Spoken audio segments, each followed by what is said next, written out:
الحمد لله نحمده ونستعينه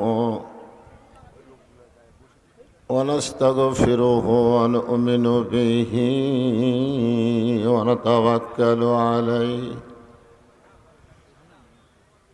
ونعوذ بالله من شرور أنفسنا ومن سيئات أعمالنا من يهدي الله فلا مضل له ومن يضلله فلا هادي له সকলে জবান খুলে বলেন আশহাদু আল্লা ইলাহা ইল্লাল্লাহু ওয়াহদাহু লা শারীকা লাহু ওয়া আশহাদু আন্না মুহাম্মাদান আবদুহু ওয়া রাসূলুহু الذي أرسل رسوله بالحق بشيرا ونذيرا وداعيا إلى الله بإذنه وسراجا منيرا فقد قال الله تعالى في كلامه المجيد والفرقان الحميد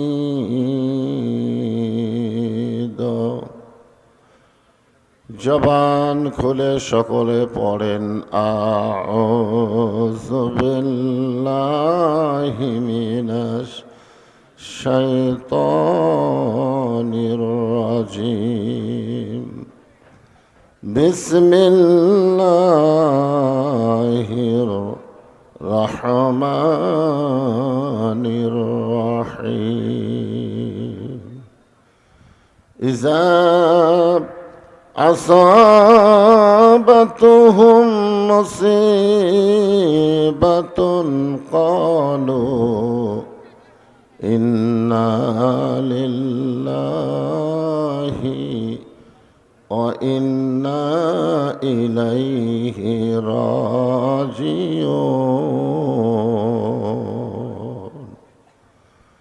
أولئك عليهم صلوات من ربهم ورحمة أولئك هم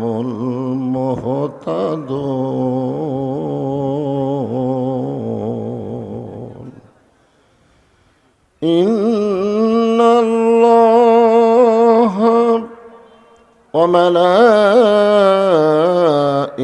وملائكته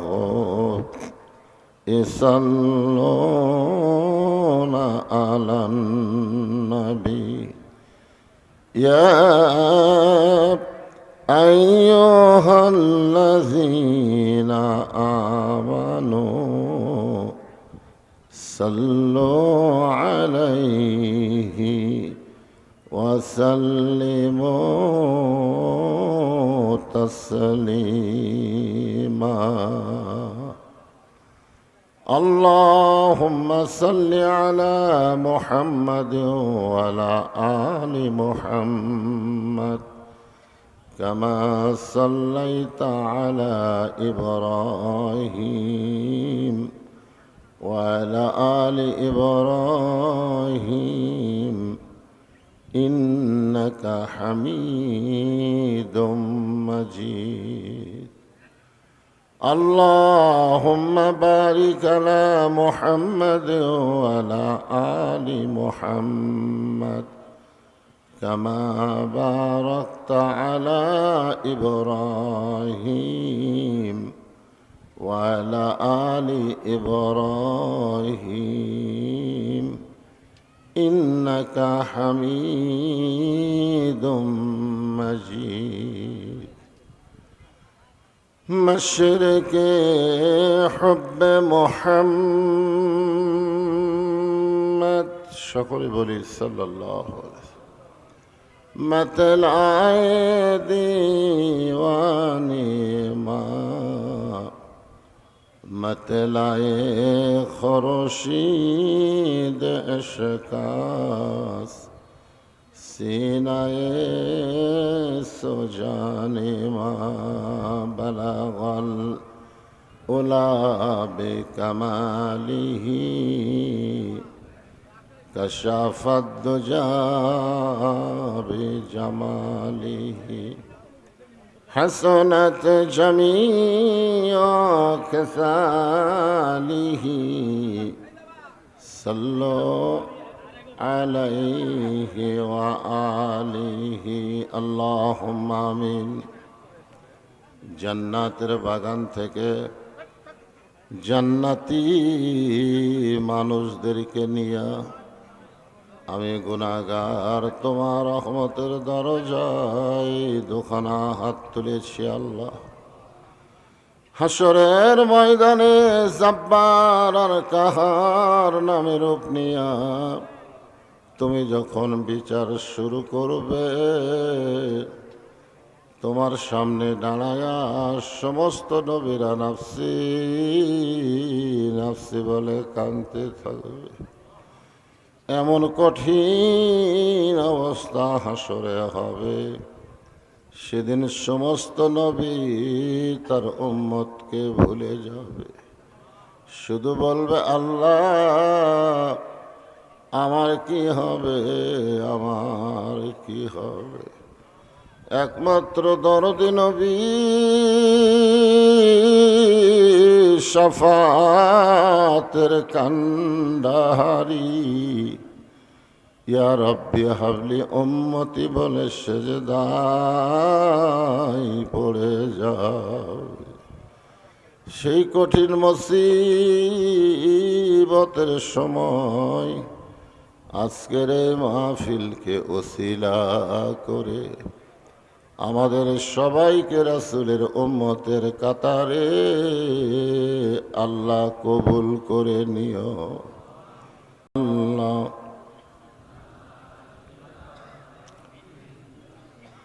চাঁদ সূরজার গ্রহ তারা আল্লাহ নামের পাগল পারা। চাঁদ সূরজার গ্রহ তারা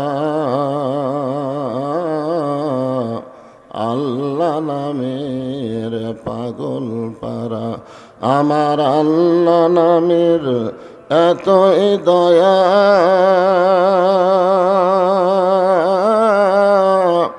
আল্লাহ নামের এতই মায়া, লুকিয়ে রাখছেন হে আল্লাহ জোরে লা ইলাহা ইল্লাল্লাহ।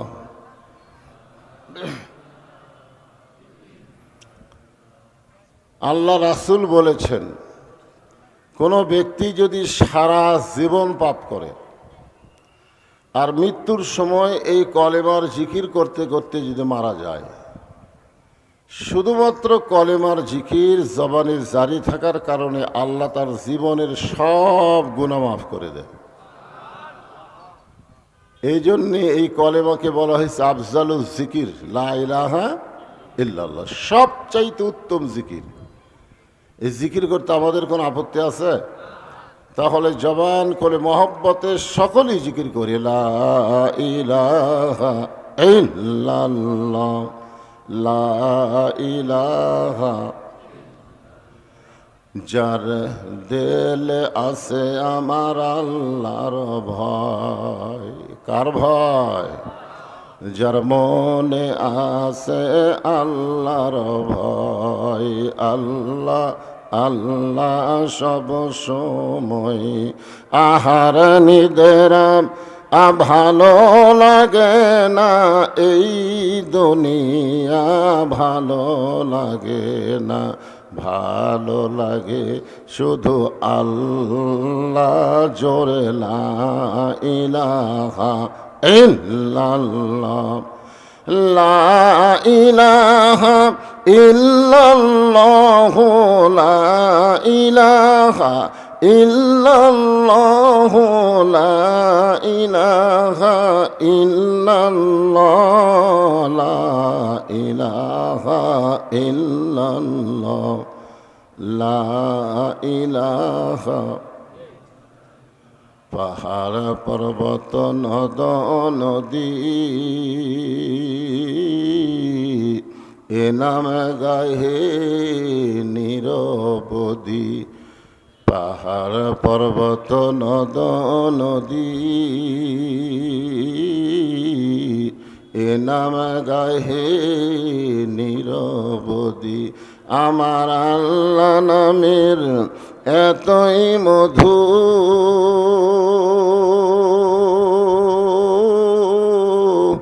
আল্লাহ নামের এতই জাদু লুকিয়ে রাখছেন হে আল্লাহ জোরে লা ইলাহা ইল্লাল্লাহ লা ইলাহা ইল্লাল্লাহ লা ইলাহা ইল্লাল্লাহ লা ইলাহা ইল্লাল্লাহ লা ইলাহা ইল্লাল্লাহ লা ইলাহা লা ইলাহা ইল্লাল্লাহ মুহাম্মাদুর রাসূলুল্লাহ।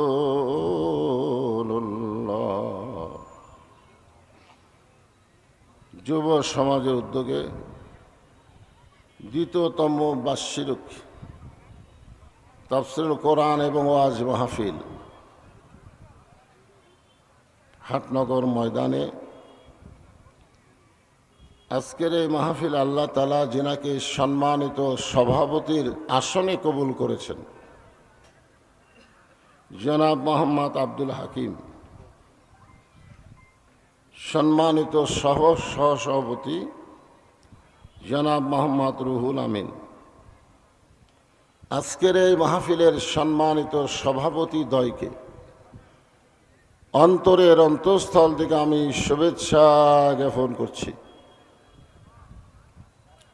আজকের এই মাহফিলের সম্মানিত প্রধান অতিথি জনাব আলহাজ মোহাম্মদ আজহার আলী মণ্ডল, উপজেলা পরিষদের সম্মানিত চেয়ারম্যান, সম্মানিত বিশেষ অতিথিবৃন্দ, সকলকেই অন্তরের অন্তঃস্থল থেকে আমি শুভেচ্ছা জ্ঞাপন করছি। আজকের এই মাহফিলে সম্মানিত ওলামাই কেরাম, আপনাদের মাঝে মাঝে যে সমস্ত আলেম ওলামা বসে আছেন, ইতিপূর্বে যেনারা মঞ্চে আলোচনা করেছেন, আলেম ওলামা সহ আজকের এই মাহফিলের বক্তাগণকে অন্তরের অন্তঃস্থল থেকে আমি শুভেচ্ছা জ্ঞাপন করছি। এই মুহূর্তে আমার সামনে যারা বসে আছেন, দিনের বেলায় নানা ধরনের কাজকাম করে শরীরটা ক্লান্ত হয়ে গেছে, এরপরেও আল্লাহ তাআলা আপনাদেরকে আজকের মাহফিলে উপস্থিত হওয়ার তৌফিক দান করেছেন। আমি আমার অন্তরের অন্তঃস্থল থেকে আপনাদেরকে শুভেচ্ছা জ্ঞাপন করছি। সম্মানিত মা বোনেরা, পর্দার অন্তরালে বসে বসে যারা আলোচনা শুনতেছেন, তাদেরকেও শ্রদ্ধা জ্ঞাপন করে এই মুহূর্তে জানতে চাচ্ছি আপনারা সকলে কেমন আছেন। আলহামদুলিল্লাহ রব্বিল আলামিন। যে আল্লাহ শারীরিক সুস্থতা দান করে মানসিক প্রশান্তি লাভের জন্য আজকের এই কোরআন কারিমের মাহফিলে কবুল করলেন, আমরা সে আল্লাহর ওপর খুশি না বেজার? তাহলে জবান খুলে সমস্বরে সকলে বলবো রব্বানা লাকাল হামদ হামদান কাসীরান তাইয়িবান মুবারাকান ফীহি। আমরা প্রশংসা করলাম কার? কেন করলাম? এমনি এমনি? আল্লাহর প্রশংসা করার পিছনে এক নম্বর কারণ হলো যে আমরা যখন আল্লাহর প্রশংসা করি আল্লাহ তখন এত খুশি হয়, যে সমস্ত বান্দা আল্লাহর প্রশংসা করলো আল্লাহ আসমান এবং জমিনের ফাঁকা জায়গাটা নেকি দিয়ে পরিপূর্ণ করে দেয়।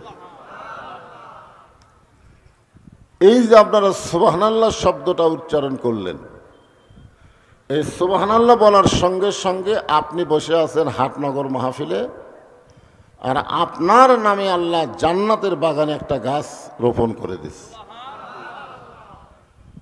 যতবার সুবহানাল্লাহ বলবেন ততবার একটা করে গাছ হবে। সেই গাছ বাংলাদেশের ইউক্যালিপটাসের গাছ না, সেই গাছটা হলো এমন একটা ফলবান বৃক্ষের গাছ যার ছায়া অতিক্রম করতে একটা তাজা ঘোড়া দৌড় দিলে 500 বছর লাগবে। এ কথা শোনার পরেও যারা সুবহানাল্লাহ বললেন না, আপনারা কি ঠকলেন না জিতলেন? তাহলে জান্নাত কত বড়? এরকম অনেকে তর্ক করে। অনেকে বলে সারা জীবন পাপ করি আর সুবহানাল্লাহ বললি জান্নাতে গাছ হবে। আল্লাহ রাসূল বলেছেন কোনো ব্যক্তি যত বড়ই পাপী হোক না কেন, তার জবান থেকে 3টা তাসবিহ যদি রহরহ প্রকাশ পায়, আল্লাহ রাসূল বলেছেন পাপী হওয়ার পরেও সে বেগুনাহ মাসুম হয়ে দুনিয়া থেকে বিদায় নেয়। 3টা তাসবিহ। এখন কয়টা? একটা হলো সুবহানাল্লাহ, একটা হলো আলহামদুলিল্লাহ, আর একটা হলো আল্লাহু আকবার। আপনারা বলেন তো, আমরা যত বড়ই পাপী হই আমাদের পাপের চাইতে আল্লাহর দয়া কম না বেশি?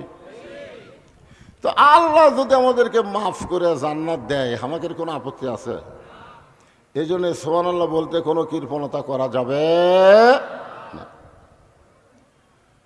আমরা আল্লাহর প্রশংসা করব এই কারণেই বেশি বেশি যে আল্লাহ তাআলা জন্মগতভাবে আমাদেরকে মুসলমানের ঘরে কবুল করেছেন। এই দুনিয়াতে যত ধর্ম আছে, পৃথিবীতে বহু ধর্ম আছে না নাই? আপনারা বলেন সব ধর্ম কি ঠিক? সব ধর্ম ঠিক? ধর্মের মালিককে? সে আল্লাহ যদি বলেন ওয়ামান ইয়াবতাগি গায়রাল ইসলাম দীনান ফালাই ইয়াকবালা মিনহু, ইসলাম ছাড়া অন্য কোনো ধর্মকে যদি গ্রহণ করে আল্লাহ বলেছেন সেইটা কবুল করা হবে না। আল্লাহর এই কথার দ্বারা প্রমাণ হলো একমাত্র ধর্মের নাম কি? আর ইসলাম ছাড়া যত ধর্ম আছে সব ধর্ম হলো ভুয়া। জোরে বলেন সব ধর্ম কি? আরো জোরে বলেন ভুয়া। ভুয়া। আসল ধর্ম কিন্তু একটাই। আর ভাগ্যগুণে আমরা সেই ধর্মের ভিতরেই মুসলমানের ঘরে জন্ম নিবার পারছি। খুশি না বেজার? আল্লাহ ইচ্ছা করলে আমাদেরকে হিন্দুর ঘরে পাঠাবার পারতেন, আল্লাহ ইচ্ছা করলে ইহুদি খ্রিস্টানদের ঘরে আমাদের পাঠাবার পারতেন, কিন্তু আল্লাহ সেই সকল ঘরে না পাঠায়া রুহের জগতে আমাদের রুহগুলো কেমন পছন্দ করলেন, যার কারণে মুসলমানের ঘরে আমাদেরকে কবুল করেছে। এখান থেকে প্রমাণ হলো দুনিয়াতে না, রুহের জগতেই আল্লাহ আমাদেরকে পছন্দ করেছে। যখন ঠিক কিনা? আর যার কারণেই আমরা মুসলমানের ঘরে কবুল হয়েছি। আল্লাহর প্রশংসা করার কারণ হলো আল্লাহ শুধু মুসলমানের ঘরে আমাদেরকে কবুল করে নাই, আল্লাহ আমাদেরকে বিশ্ব নবীর উম্মত হিসাবে কবুল করেছে। আপনারা বলেন তো, বিশ্ব নবীর উম্মত হবার পারলে তাদের লাভ কি?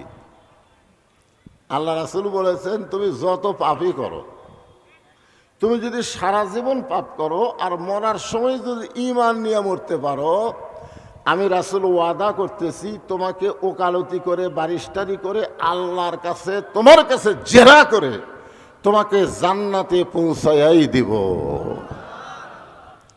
এত বড় সুযোগ আল্লাহ আমাদেরকে দান করেছেন বিশ্ব নবীর উম্মত হওয়ার কারণে। খুশি না বেজার?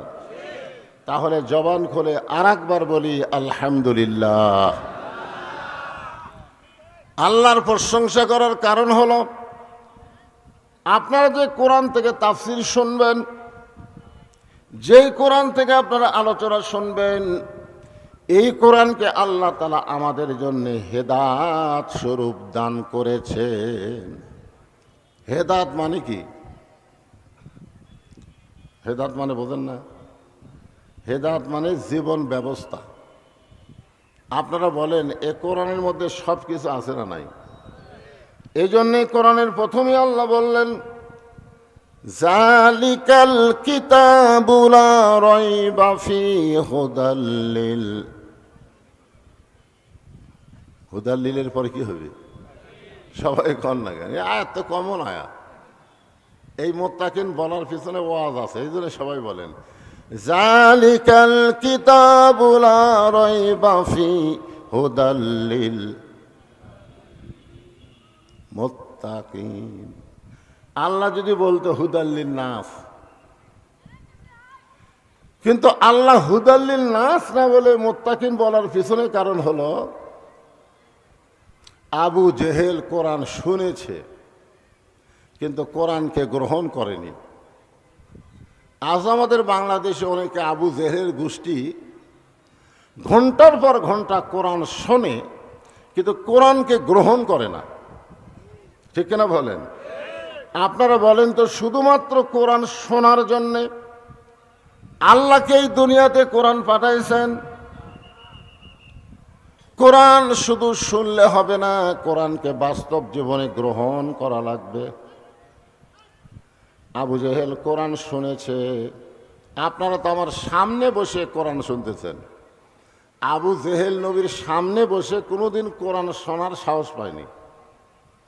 নবী যখন রাতের বেলা কোরআন পড়তেন, আবু জেহেল চোরের মতন চুপি চুপি ঘরের বাহির থেকে কোরআন শরীফ শুনতেন, আর সকালবেলা এসে কোরআনের পক্ষে রেজাল্ট দিতেন। এত সুন্দর কোরআনের বাণী, রাতটা কোন দিক দিয়ে গেল আমি বুঝবারই পারিনি। সুবহানাল্লাহ কন্যা কেন? আপনারা বলেন তো, আবু জেহেল কথা কি খারাপ কইছে? খারাপ কইছে? এত সুন্দর কোরআনের বাণী, রাতটা কোন দিক দিয়ে গেল আমি বুঝবারই পারিনি। আবু সুফিয়ান বলেন, নেতা যেই কোরআন শুনতে রাত কোন দিক দিয়ে গেল বোঝা যায় না, সেই কোরআনকে যদি আমরা গ্রহণ করি তাহলে অসুবিধা কোন জায়গায়? শুনতেই যদি এত ভালো লাগে, সে কোরআনকে ধরলে অসুবিধা কোন জায়গায়? কথাটার মধ্যে গুরুত্ব আছে না নাই? শুনতে রাত কোন দিক দিয়ে গেল বোঝা যায় না, সেই কোরআনকে গ্রহণ করলে আমাদের অসুবিধা কোন জায়গায়? আবু জেহেল বলে, আবু সুফিয়ান, কোরআনকে যদি গ্রহণ করি তাহলে তোর আমার নেতৃত্ব চলবে না, আসল নেতা হয়ে যাবে আব্দুল্লাহর এতিম পোলা। কারণ কোরআনকে গ্রহণ করলে বাংলাদেশে কোনো ভুয়া নেতা থাকবে?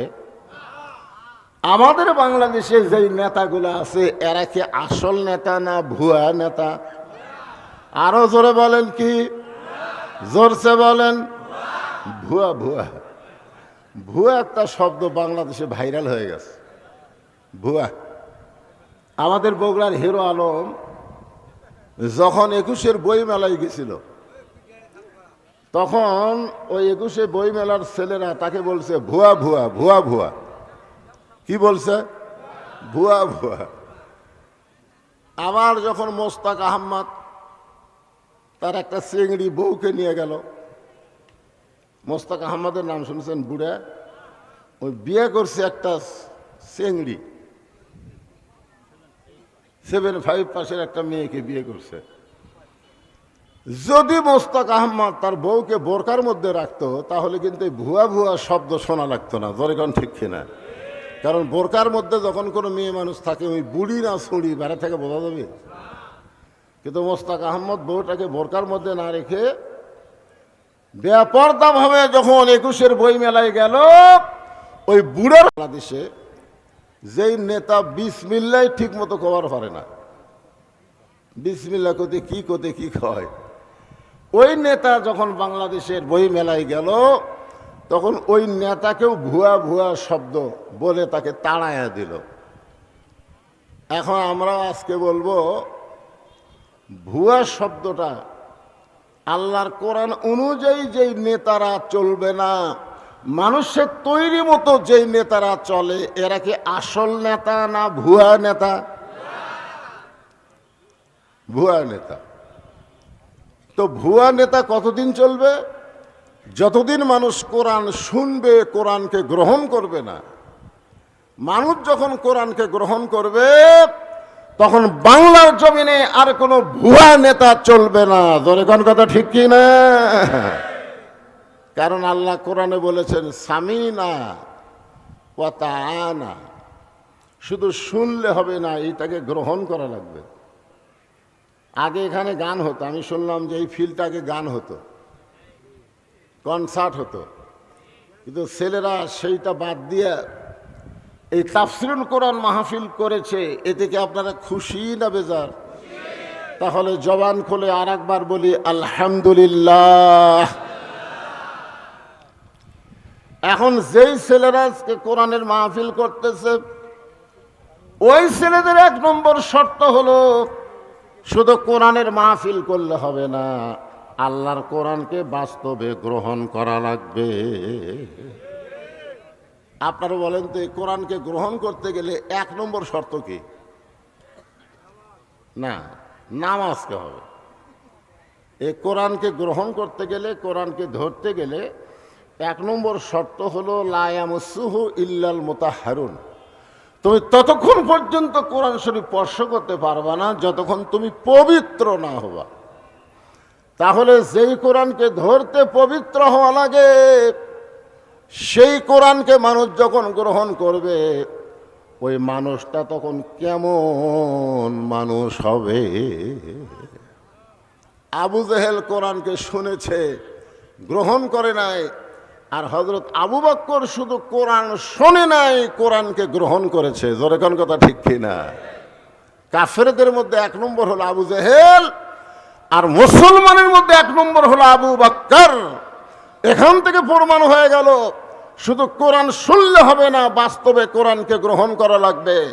আমার সামনে যে হাজার হাজার আল্লাহর বান্দারা বসে আছেন, আপনারা বলেন আপনারা কি আবু জেহেল হবেন না আবু বকর হবেন? আবু বকর হবেন। তাহলে আবু বকর হবার গেলে কোরআনকে শুধু শুনলে হবে না, এই কোরআনকে বাস্তবে গ্রহণ করা লাগবে।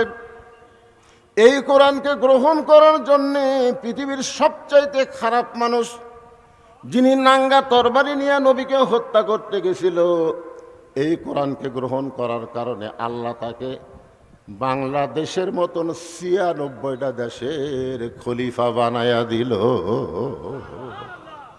সবচাইতে খারাপ আবু জেহেল কিন্তু নবীকে মারার পরিকল্পনা করছে, কিন্তু উমর ফারুক নবীকে মারার পরিকল্পনা করে নাই, ডাইরেক্ট মারার জন্য অস্ত্র ধারণ করেছে। জোরে কোন কথা ঠিক কিনা?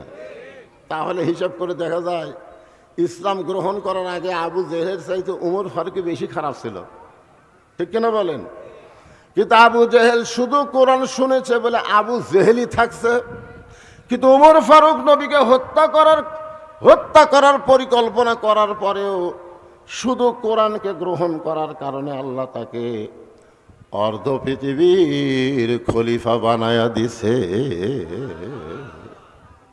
আল্লাহর কোরআনকে গ্রহণ করার পরে হযরত উমর যখন অর্ধ পৃথিবীর খলিফা, তখন উমর ফারুকের অহংকার কেমন। আজকে আমাদের উপজেলা চেয়ারম্যান, এমপি সাহেব মন্ত্রী সাহেব এদের যা মশান ভাই, জোরে কোন কথা ঠিক কিনা? সেই হিসাবে হজরত ওমরের তো একটা অহংকার থাকার কথা যে বাংলাদেশের মতন ৯৬টা দেশের খলিফা আমি, আমার একটা মশান নাই, আমি কি হনুরে?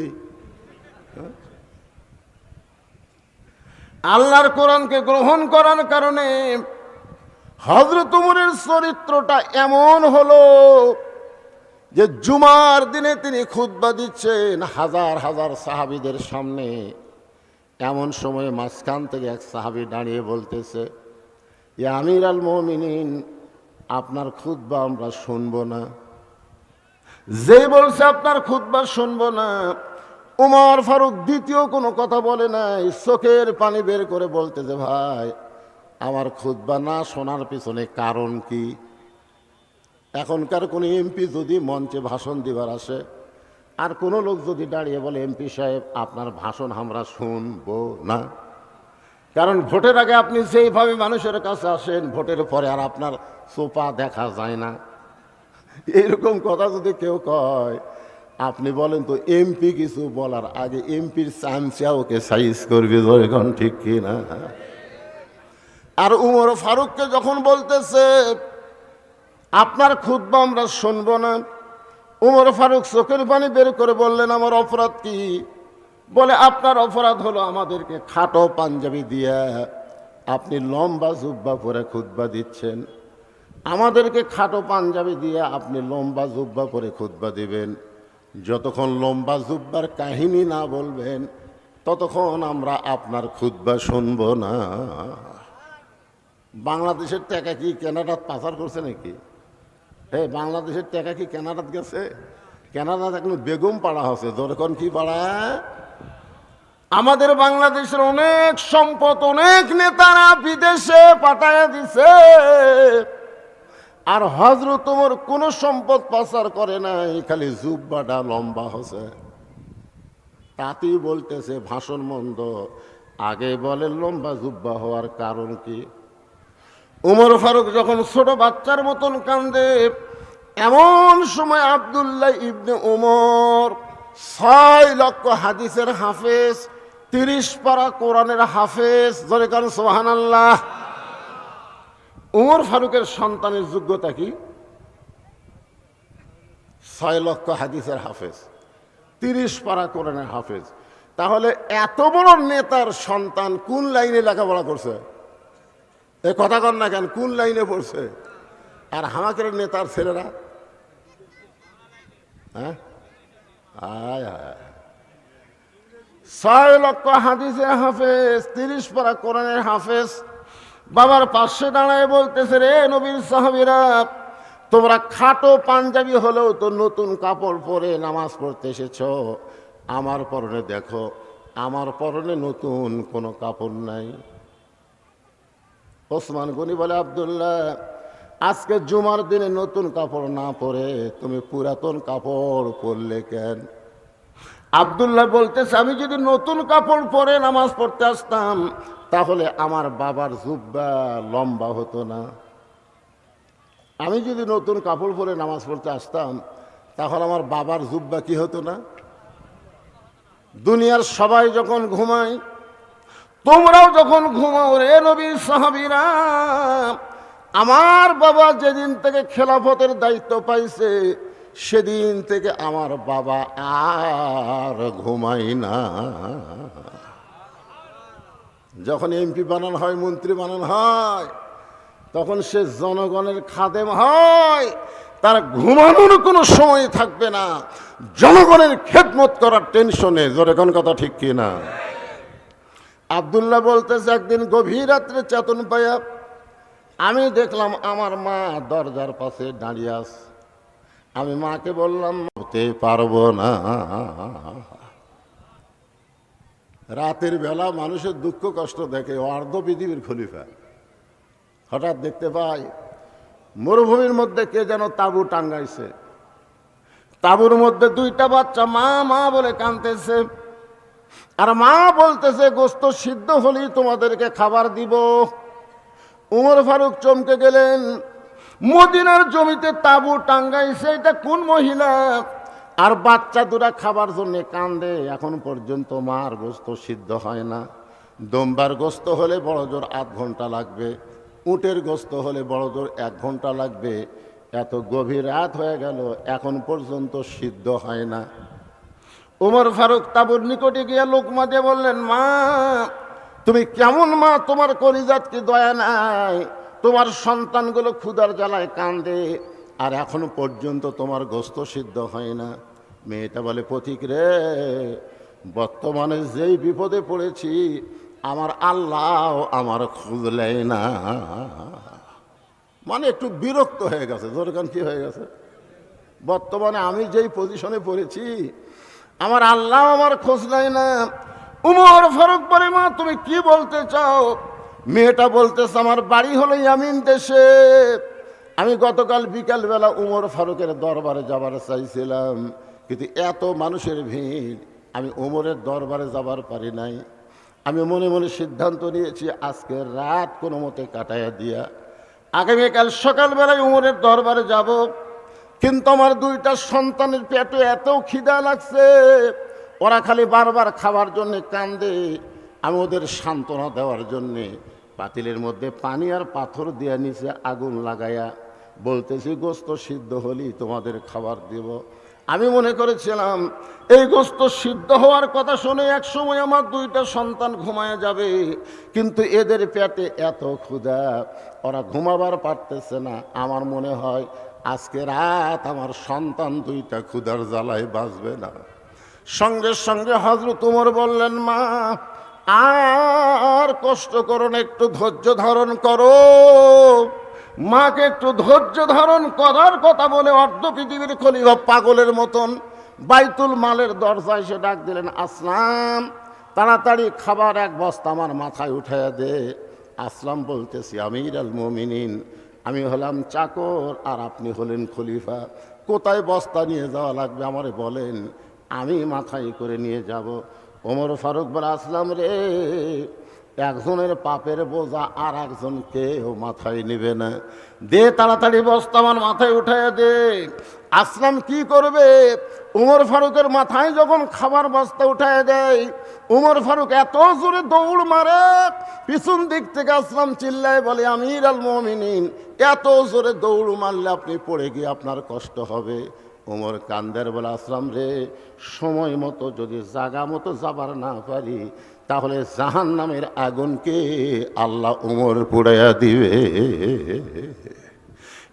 এক দৌড়ে তাবুর কাছে গিয়ে বললেন, মা বস্তার মধ্যে খাবার আছে, রুটি আর হালুয়া তৈরি করো।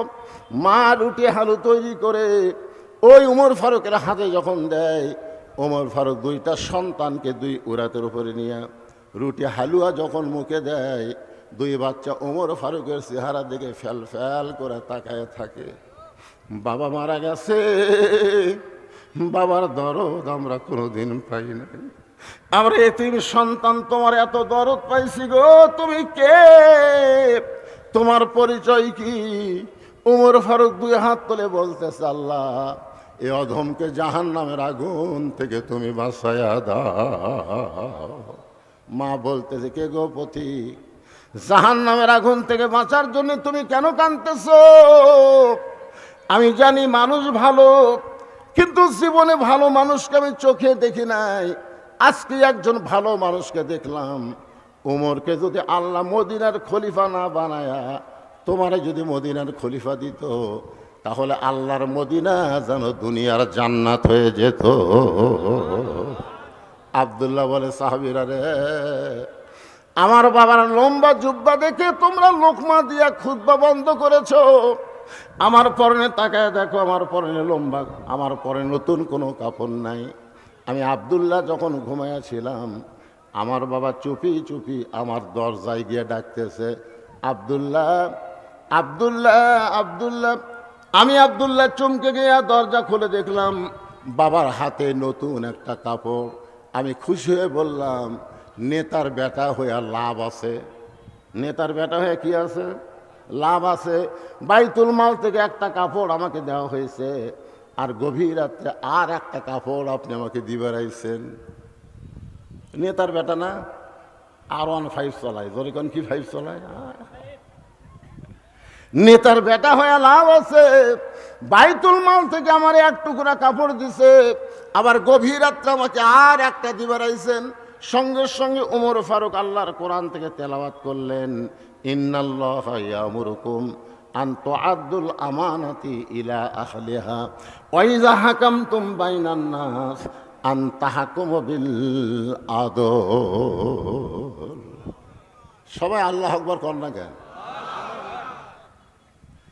বাংলাদেশে কিছু বড় বড় দল আছে, এরা আল্লাহু আকবার করার চায় না। ওদের মিছিলে বহু স্লোগান আছে, কেউ যদি ভুল করে আল্লাহু আকবার কয় ঘাট ধরে বাইর করে দিবি, জোরে কোন ঠিক কিনা? এটা হামাকের দলত তো আল্লাহু আকবার নাই, তুই আল্লাহু আকবার কোথায় পেলি? তা আপনাদেরকে সেই দলের মানুষকে ভাই, তা আল্লাহু আকবার কোথায়? কোরআনের তেলাওয়াত শুনলে আল্লাহ বলেছেন যাদাতুহুম ঈমানান, আল্লাহ তার ঈমান বাড়ায় দেয়। আর ঈমান বাড়ানোর লক্ষণ হলো চুপ করে থাকা না, বাতিলের বিরুদ্ধে তাকবীর দেওয়া। জোরে বলেন কথা ঠিক কিনা? আপনি জানেন মুসলমানের সবচাইতে বড় শক্তি হলো তাকবীর। সবচাইতে বড় শক্তির নাম কি? তাকবীর। তাকবীর দিলে আল্লাহ খুশি হয়, শয়তান বাতাস ছাড়তে ছাড়তে পালায় যায়। এতগুলো মানুষ একটা গলা খাঁখারে দেখে তাকবীর দেন তো দেখি। আল্লাহ যাই তাকবীর দিবে না, মরার আগে তার জবান বন্ধ হয়ে যায়। আল্লাহ লিল্লাহি তাকবীর। ওমর ফারুক আব্দুল্লাহর সামনে যে আয়াতটা তেলাওয়াত করলেন, এই আয়াতের বাংলা অর্থ বোঝেন? বোঝেন নাই? আমি বোঝানোর জন্য বলতেছি, 6 বছর ধরে আম বাগানের চাষ করছে। কয় বছর? জ্যৈষ্ঠী মাসে দেখতে গেছে আম পাকছে কিনা, যা দেখে গাছের ডালে বসে ছোট্ট একটা বাচ্চা আম পাড়তেছে আর ব্যাগের মধ্যে তুলতেছে। বাগানের মালিক রাগ করে কয়, আমি খাইনি, আমার পরিবারের কেউ খাই নাই, আর তুই আমার গাছে চলে আম পাড়তেছিস, তোর বাপকে গিয়ে বিচার দে মরে। ফিরে খালি মুসকি মুসকি হাসে। বাগানের মালিক বলে, হাসিস কেন রে? তোর বাপক যা বিচার দেবো। ছেলে বলতেছে, আমার বাপক কোথায় খুঁজবার যাবেন, আমার বাবাও আর এক গাছে চড়ছে। বাগানের মালিক তাকায় দেখে ওর বাপ খালি আম পাড়ে আর বস্তা ভরায়, গাছের নিচে বসে কান্দের, বলে আল্লাহ বিচার দেবো কার কাছে? বেটাও চোর, বাপও চোর। আজকে আমাদের বাংলাদেশের অবস্থা হয়েছে তাই, আলেমদের বিচার হয়, জালেমদের কোনো বিচার হয় না। ধরে কোন কথা ঠিক কিনা? বিচারের নামে প্রহসন চলতেছে।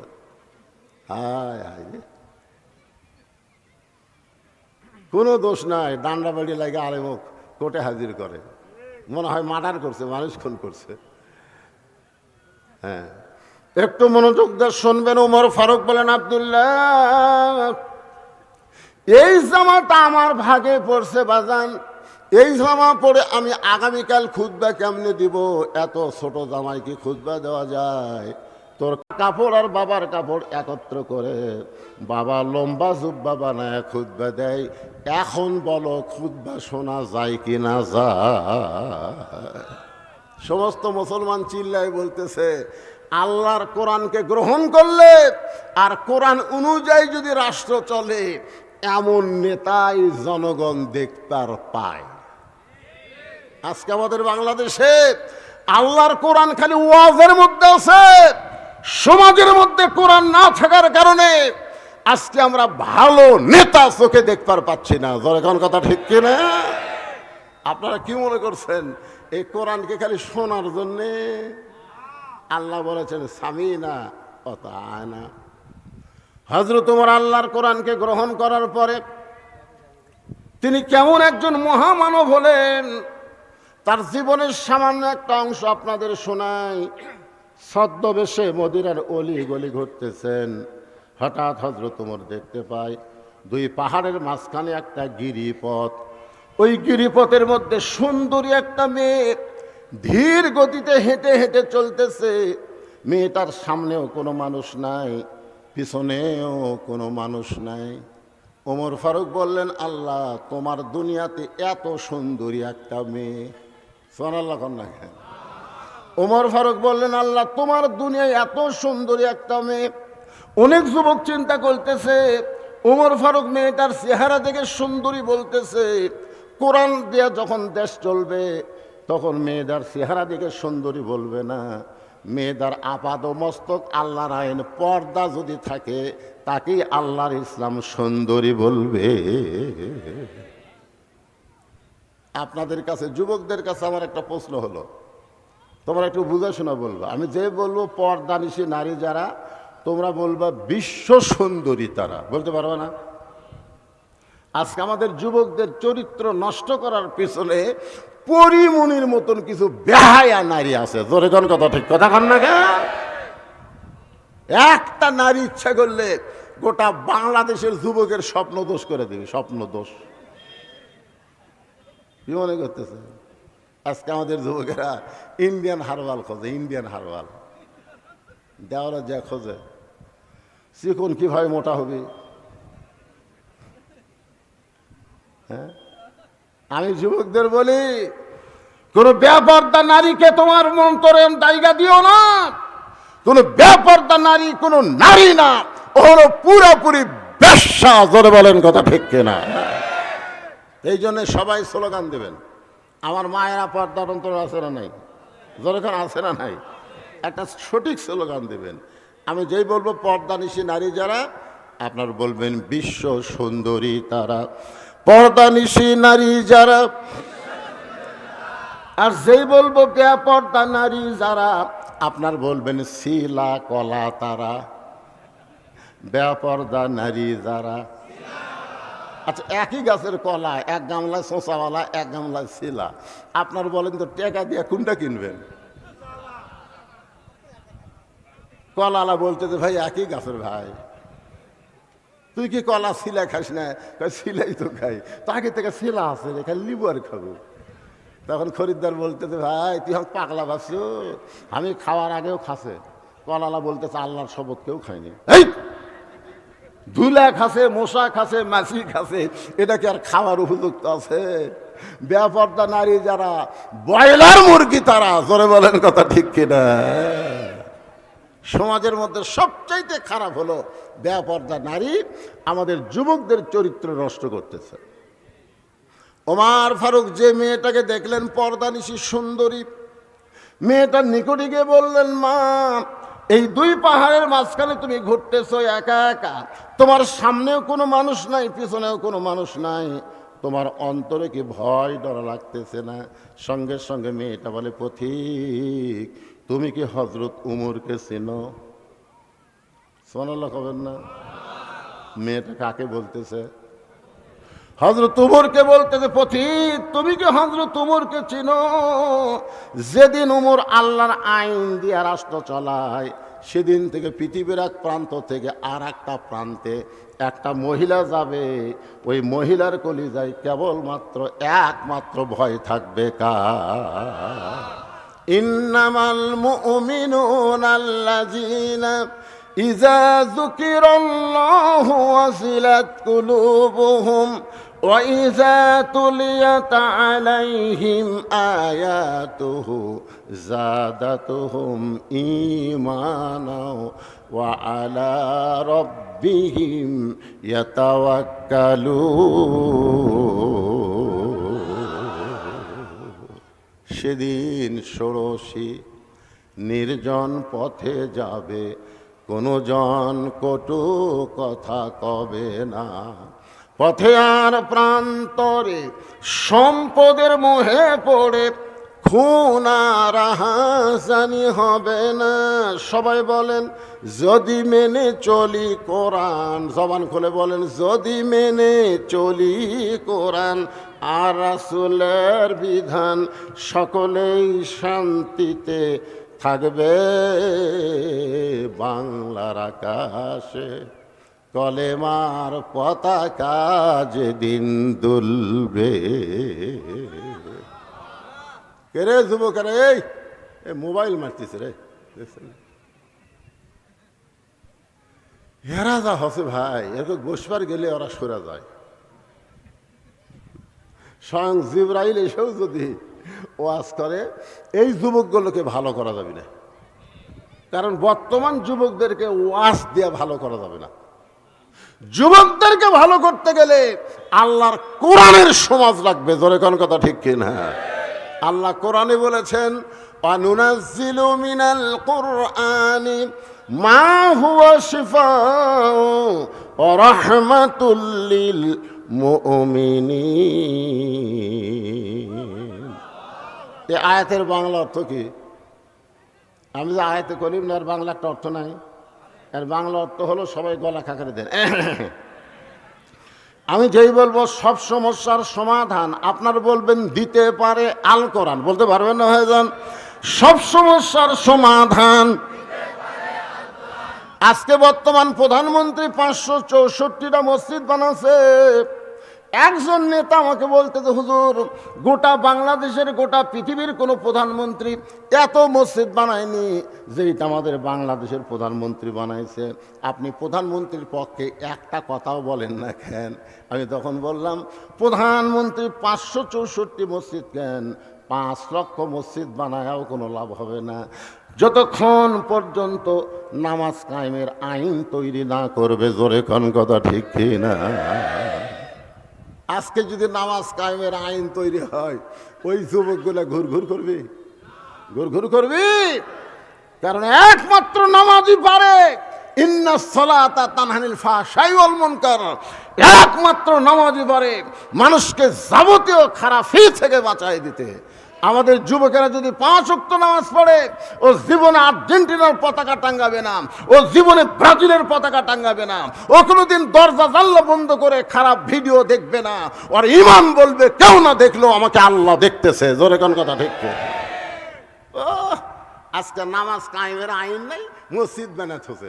সবাই খালি যায় আর দেখি মডেল মসজিদ রে, মসজিদ দেখার জন্যে। একটু মনোযোগ দিয়ে কথাগুলো শুনবেন।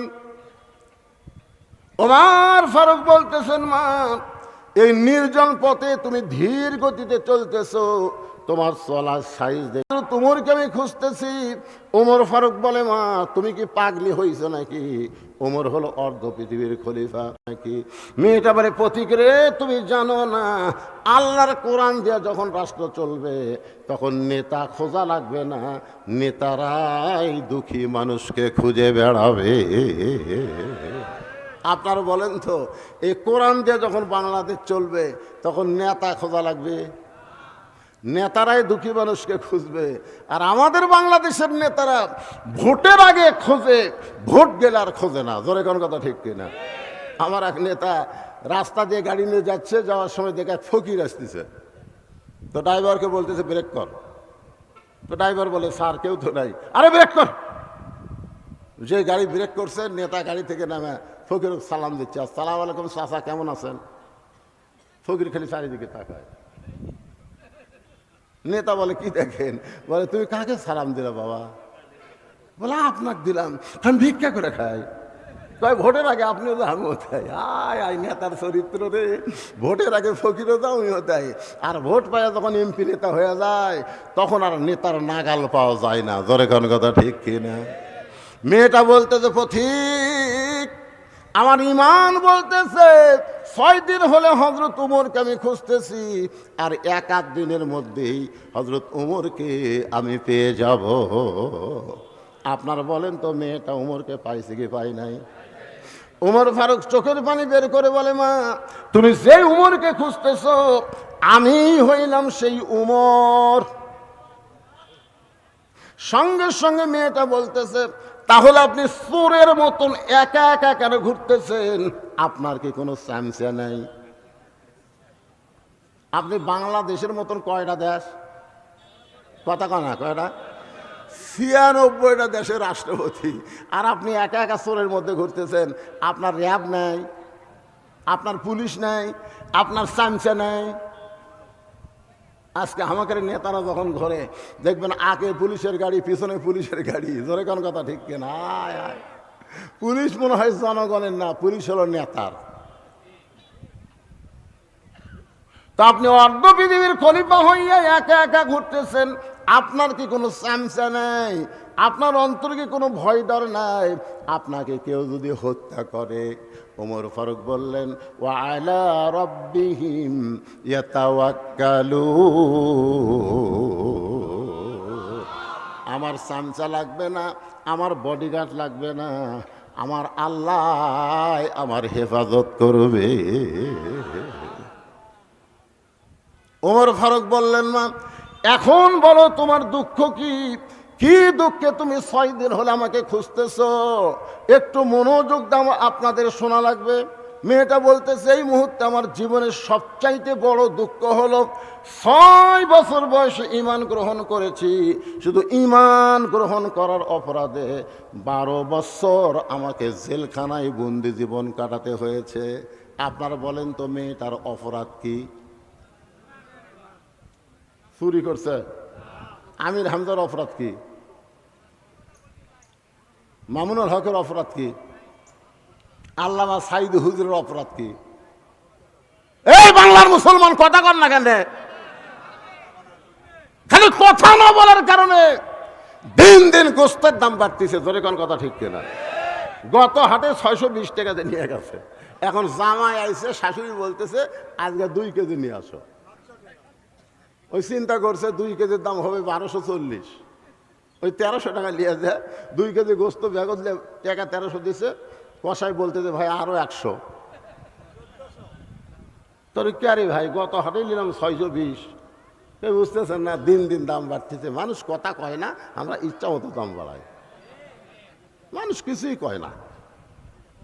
তখন ওই লোকটা আস্তে করে গোস্তের টোপলা থুয়ে চাকা দেখে কষাইয়ের কাছে দাও আছে, হফ করে দাওটা লিছে, লিয়া যে খাটার গোস্ত কাটে, ওই খাটে মারছে লাথি মারে ওর ঘাড়ের উপর দাও ধরে বলতেছে, এখন বল কত করে কেজি, বল কত করে কেজি। কষাই বলতেছে আপনি যা দেবেন তাই, আপনার কাছে কোনো দরদাম নেই। তার মানে বোঝা গেল অন্যায়ের বিরুদ্ধে মাঝে মধ্যে ঘাড়ের উপরে দাও ধরার দরকার আছে না? জরেকান আছে না? চোর চুরি করে নিয়ে যাচ্ছে, আর উনি বলতেছে ইন্নাল্লাহ মা সবিরিন, ইন্নাল্লাহ মা সবিরিন, ধৈর্যশীলদের সঙ্গে আল্লাহ আছে। চোরের সাথে মারামারি করে কি হবি ভাই, ওই লিয়া যাক পরে আমি আবার করবো রে। গোটা বাংলাদেশ চুরি করে সব পাচার হয়ে গেল, আর বাংলার জনগণ কোনো কথা বলে না। জোরে কোন কথা ঠিক না? কথা বল না কেন? কোরআনের মাহফিল এসে যদি আপনার ঈমান না জাগে, তো কোন জায়গায় গিয়ে জাগবে? কথা বলার দরকার আছে না নাই? জোরে করে আছে না নাই?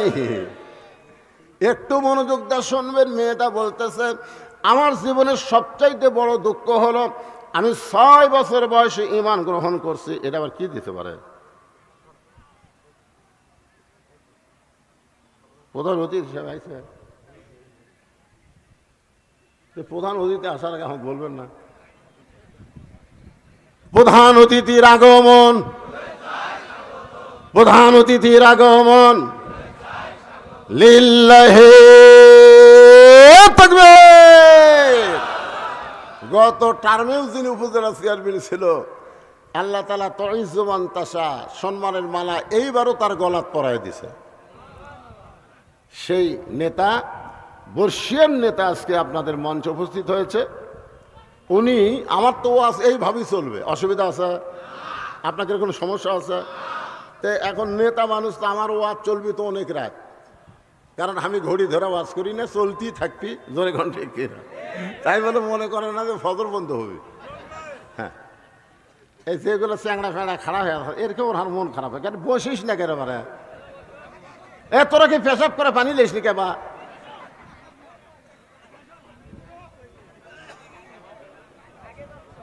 আমি ঘোষণা করতেছি, অনেক মাইক দেন।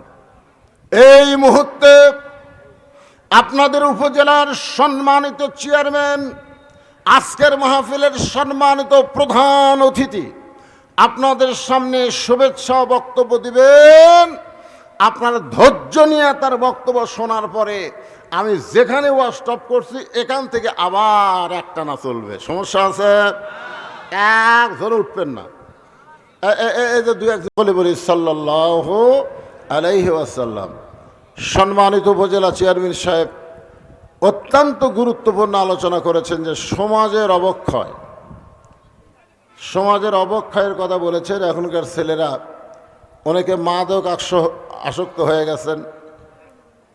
আমি বলতেছি ছেলেরা মদ খাক, জিনা খাক, যা করে করুক, কিন্তু ওই ছেলেকে যদি নামাজি বানানো যায়, যেরকম কি বানানো যায়, কথা আমার না, কথা আল্লাহ। আল্লাহ বলেছেন ইন্নাস সালাতা তানহানিল ফাহশাই ওয়াল মুনকার, একমাত্র নামাজই পারে মানুষকে যাবতীয় অশ্লীলতা, খারাপি থেকে বাঁচাই দিতে। বলেন সুবহানাল্লাহ। এই জন্যই তো রাসূল বলেছেন 7 বছর থেকে নামাজের তালিম দাও। কয় বছর থেকে? আর 10 বছর থেকে জোর করে নামাজ ধরাও। যদি আমাদের পরিবারের পক্ষ থেকে 7 বছর থেকে নামাজের তালিম দেওয়া হতো আর 10 বছর থেকে জোর করে যদি নামাজ ধরানো হতো, ওই ছেলে কোনোদিন মদ ধরতো না। জোরে কোনো কথা ঠিক কিনা? আর একটা কথা, চেয়ারম্যান সাহেব অত্যন্ত গুরুত্বপূর্ণ কথা বলেছেন যে এখানে তো মানুষ হেদায়েত হবে না, কারণ বক্তারাও আসে বাণিজ্যিকভাবে। বাণিজ্যিক। আপনারা শোনেন, সূরা ইয়াসিনে আল্লাহ পাক বলেছেন অমাইয়াত্তাবাউ মাল্লাস আলুকুম আজরাও ওয়া হুম মুহতাদুন। আল্লাহ বলেছেন হেদায়েতের বাণী প্রচার করে কেউ যদি উজরত তালাশ করে সে নিজেই হেদায়েত না। এই আয়াতের তাফসির আপনারা পড়বেন। এখানে বলা হচ্ছে যে কোনো কেউ মুসলমান হয়ে হিন্দুদের কাছে, জোরেখান কার কাছে, বিধর্মীদের কাছে কলেমার দাওয়াত দিয়া তার কাছ থেকে যদি কোনো উজরত তালাশ করে, যে ব্যক্তি কলেমার দাওয়াত দিল সে নিজেই হেদায়েত না। আপনারা বলেন, আমি কি আপনাদেরকে কলেমার দাওয়াত দিবার আইছি? যখন কলেমার দাওয়াত দিবার আইছি, আপনাদের মসজিদের ইমাম সাহেব নামাজ পড়ায়, আপনারা বলেন তো সেখানে বাণিজ্যিক কারবার আছে না নাই? ইমামকে মাস গেলে বেতন দেওয়া দরকার আছে না নাই? কথা কন না কেন? আপনাদের মুয়াজ্জিন সাহেব যে আজান দেয়, ওই আজানের মধ্যে বাণিজ্যিক কারবার আছে না নাই? আজান দেওয়ার পরে মাস গেলে বেতন দেওয়া হয় কি হয় না? যখন হয় কি হয় না? আপনাদের মাদ্রাসায় যে সমস্ত হুজুররা কোরআন শরীফ পড়ায়, আপনারা বলেন তো এরা কি ফ্রি কোরআন পড়ায় না মাস গেলে হাদিয়া নেয়? তাহলে সব জায়গায় বাণিজ্যিক ব্যবস্থা থাকবে আর বক্তাদের ব্যাপারে থাকবে না। এইটা ঠিক না। বক্তারা তো কলেমার দাওয়াত দিচ্ছে না। আমরা সবাই কলেমা গ্রহণকারী মুসলমান, আমাদেরকে কলেমাটা ঠিক কেমনে রাখতে হবে এই বিষয়ে বক্তারা আলোচনা করে। জোরে কোন কথা ঠিক কিনা? হ্যাঁ, আপনারা খুব খেয়াল করবেন।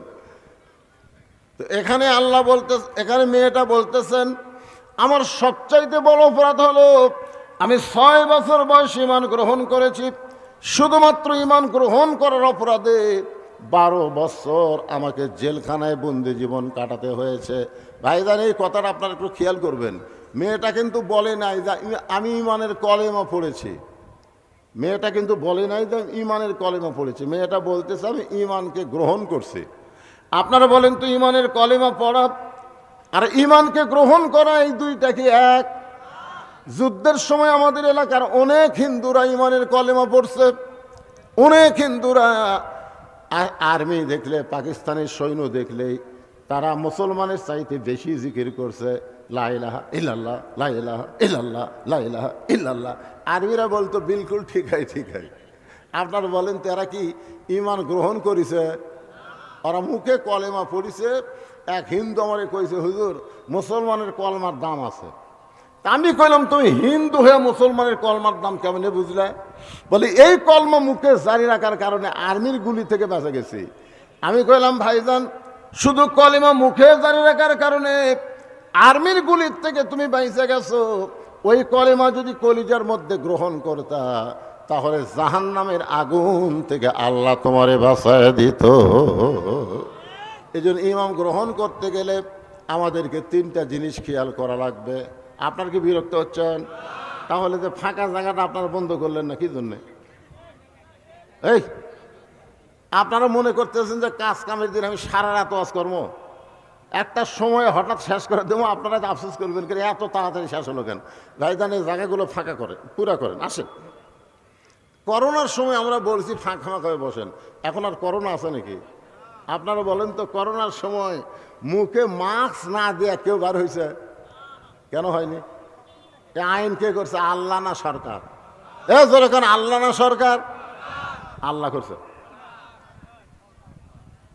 সরকারের পুলিশ, সরকারের আইন বাহিনী মুখে যদি মাস্ক না দেখতো, তার 200 টাকা, 500 টাকা, 1000 টাকা জরিমানা করতো, তাহলে ইচ্ছা করলে সরকার পারে। জোরে কোন পারে কি পারে না? যেই সরকার করোনার সময় মুখে মাস্ক পরাবার পারে, সেই সরকার ইচ্ছা করলে বাংলার মুসলমানকে নামাজও ধরাবার পারে। জোরে কোন কথা ঠিক কিনা? তে উপজেলা চেয়ারম্যান বলল সরকার সব পারে না।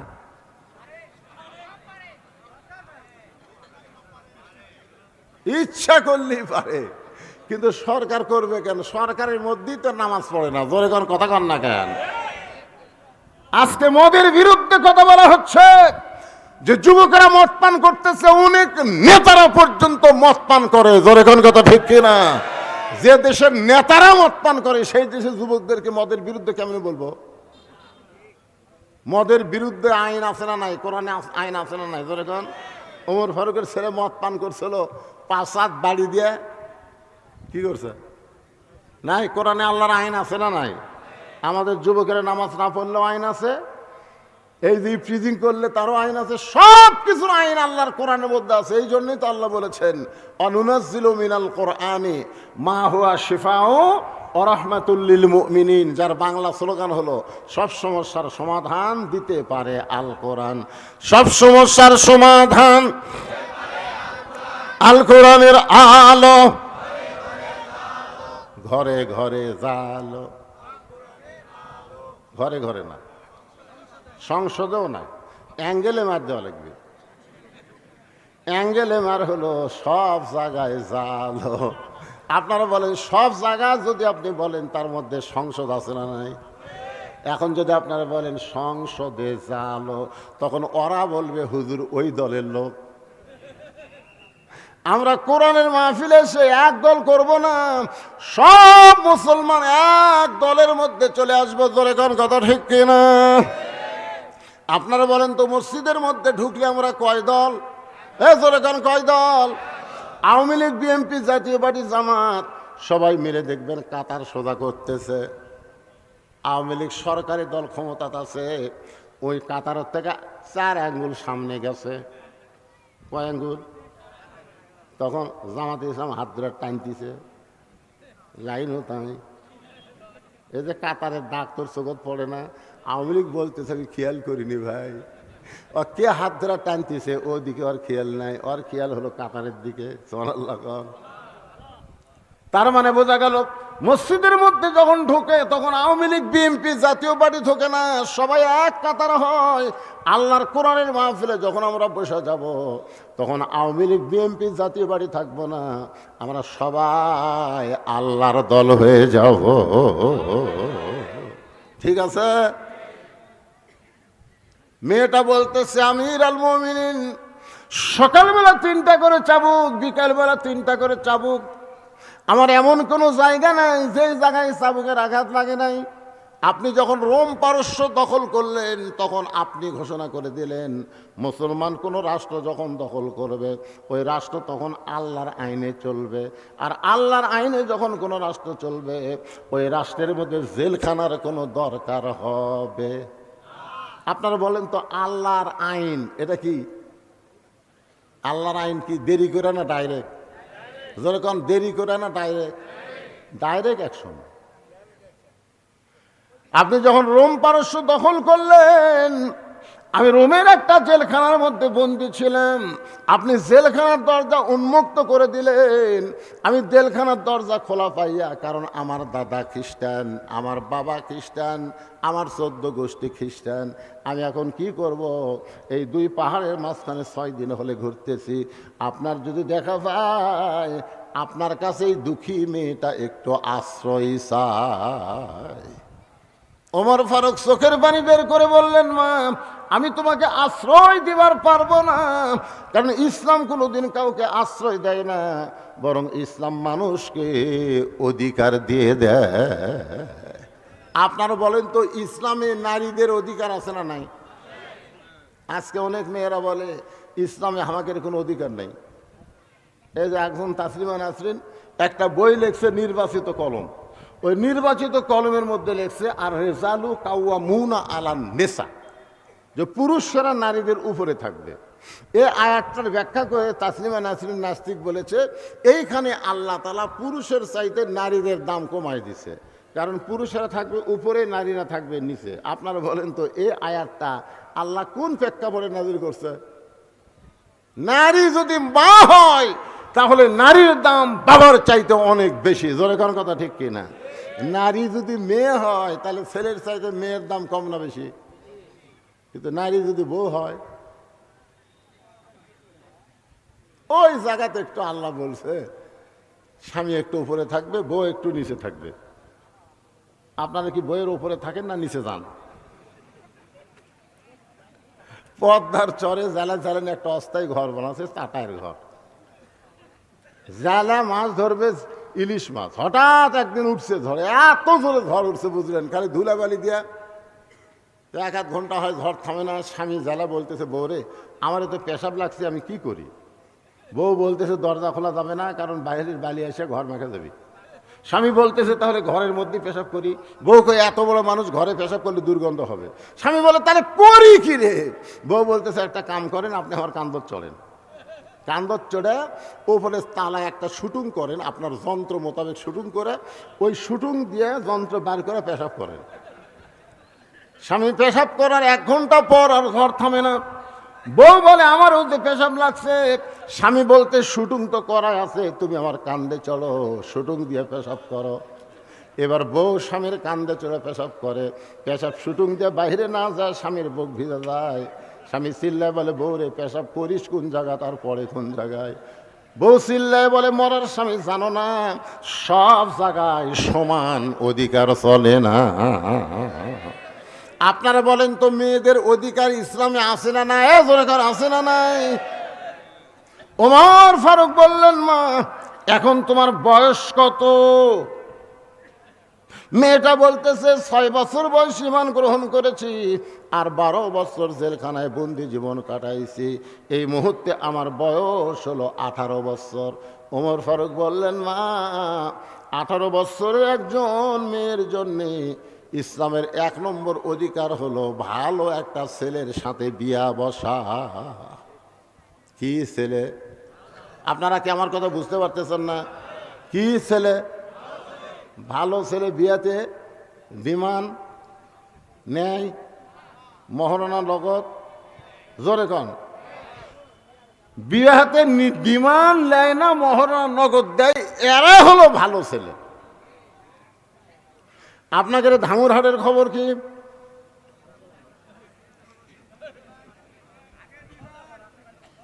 যে ব্যক্তি ডিমান্ড নিয়ে বিয়ে করে ওই যতইবার কবুল করুক আর বিয়া হয় না।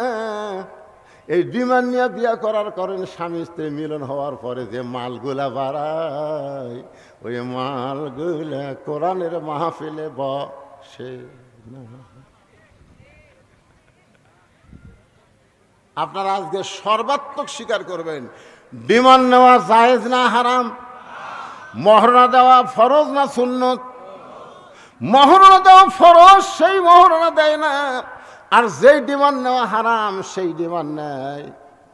এরা কোনোদিন ভালো ছেলে হতে পারে না। ওমর ফারুক বললেন, মা তুমি একটা ভালো ছেলের খবর কোথায় পাইবা? কারণ তোমার তো কোনো অভিভাবক নাই। আমি একটা ভালো ছেলের খবর দিচ্ছি, দেখো তো ছেলেটা তোমার পছন্দ হয় না। মেয়েটা বলতেছে, আমিরুল মুমিনিন তাহলে আপনি ভালো ছেলের খবর দেন। ওমর ফারুক বললেন, ছেলেটার যোগ্যতা হলো 6 লক্ষ হাদিসের হাফেজ, 30 পারা কোরআনের হাফেজ, বয়স হলো 22 বছর, গায়ের রং ফর্সা, চাঁদের বরণ চেহারা। ছেলেটার নাম হলো আব্দুল্লাহ, আর বাবার নাম হলো হযরত ওমর। মারে ও মা, আমি তোমাকে আমার বৌমা বানায়া, বেটার বৌমা বানায়া আমার বাড়িতেই তোমাকে অধিকার দিবার চাই। আপনারা বলেন তো মেয়ে মানুষের অধিকার আছে না নাই? আমি তোমাকে কি মা, জোরে কান, কি মা? অনেক মুরব্বী চিন্তা করতেছে, হুজুর বেটার বৌমা হয়, এটা আপনার ওয়াজে আমরা শুনি, কিন্তু বাড়ির তো দেখতে পাই না। এখন অনেক বেটার বৌমা না হইয়া বউ দজ্জাল হসে। আছে না নাই? জোরে কান, আছে না নাই? আপনারা যে বেটা করে বিয়ে করাছেন, কেবারে বেটার বউগুলা কেমন? কথা কয় না। আপনারা বেটা করে বিয়ে করাননি? আগুন। বিয়ে করার আগে বেটা কি ভালো জানেন, দুটা ডাব কিনে না, একটা বাপক কাটা দেয়, একটা মাও কাটা দেয়। বাপ মাও কয় আমাকে আল্লাহ ফেরেস্তা দিছে। কিন্তু বিয়ে করার পরে ওই বউ যে কি কান মন্ত্র দিছে, উই আর আপনাকে এই কি জায়গার নাম হাটনগর আর থাকে না, উই এখন বউলিয়া চলে গেছে নওগাঁয়। এখন নওগাঁ বউলিয়া থাকে, বাসা করছে, 3 তলা বাসা করছে, ওটি বউলিয়া থাকে। বাপ মা থাকে হাটনগর। একদিন বাবা অসুস্থ হয়ে নওগাঁয় ভালো ডাক্তার দেখানোর জন্য চলে গেছে। ভালো ডাক্তারের একটা লম্বা সিরিয়াল, দেখতে দেখতে রাত 9টা বাজছে। রাত কয়টা? এখন চিন্তা করে 9টার সময় হাটনগর কেমনে যাই। মন বলতেছে কে তোর বেটার বাসা নাই। ওই তখন ওই মনের তাগিদে বেটার বাসাত গেছে। বেটার নাম হলো আব্দুল্লাহ। কি সুন্দর নাম, আব্দুল্লাহ। আব্দুল্লাহ বাসা টেকচুম করছে, কে রে? আমাকে সবাই সার করে ডাকে, সাহেব করে ডাকে, আমার নাম ধরে ডাকলে এই মরদ কে রে? আপনারা বলেন তো, সন্তান যত বড়ই সাহেব হোক, নাম ধরে ডাকার মরদকে? আব্দুল্লাহ দরজা খুলে তাকায় দেখে বাবা এতিমের মতন দাঁড়ায় আছে। আব্দুল্লাহ বলে, বাবা রাত 9টার সময়, কারণ খবর কি? বাপ বলতেছে আমার মন কখনো চাইনি তোর বাসাত আসা, কিন্তু ডাক্তারের কারণে বাধ্য হয়ে আমাকে আসতে হলো। আব্দুল্লাহ হাত ধরে বলতেছে, বাবা এত রাগ কেন করছেন বাবা? বাবা মনে মনে কয়, রাগ তো তোর উপর করিনি, তুই যে মালটা বিয়ে করছো। রেস্ট রুমে এখন বাপকে বসায় দিয়ে আব্দুল্লাহ আস্তে আস্তে বউয়ের কাছে গেছে। বউ যে ঘরে ঘুমায় আসে না চাদর দিয়ে, ওই ঘরের মধ্যে যে আব্দুল্লাহ ফিস ফিস করে বলতেছে, লক্ষ্মীটি, সোনার ময়না, বাবা আইছে। কি হচ্ছে? তোমার বাবা যখন আব্দুল্লাহ আব্দুল্লাহ করে ডাকলো, আমি কি ঠসা? আব্দুল্লাহ জোরহাত করে বলতেছে, বাবা কোনোদিনও আসে না রে, আজকে বিপদে আছে, আর তুমি এইরকম করে ভাষা। বাবার সামনে একটু খাবার দাও। বউ বলতেছে, আমার মাজা বেদনা করে, পিঠ শিরশির করে, পারলে তুমি দাও। আব্দুল্লাহর বাপ কি আর কম? চিল্লাই বলতেছে, কে রে আব্দুল্লাহ, তুই কি মনে করছিস আমি খাবার জন্য যাচ্ছি? যাওয়ার জায়গা পাইনি দেখে তোর বাড়ি যাচ্ছি, থাকার একটু জায়গা দে, খাওয়া লাগবে না। আব্দুল্লাহ রাত 9টার সময় বাবা না খাইয়া ঘুমায় গেছে। রাতটা যখন 11টা বাজে, তখন আব্দুল্লাহ শালা, আপনার আব্দুল্লাহর শালা বলতে কি বুঝতেছেন? বইয়ের ভাই। 11টার সময় এসে ডাকতেছে, শেফালি আপা। আব্দুল্লাহর বইয়ের নাম হলো শেফালি। শেফালি আপা। সঙ্গে সঙ্গে শেফালি কম্বল ফেলা দিয়া মারছে লাভ। আব্দুল্লাহ তাকায় দেখে কম্বল আছে, বউ নাই। বউটা দৌড়ে গিয়া গেট খোলা, বলে ভাইজান এত রাত্রে কোত্থেকে?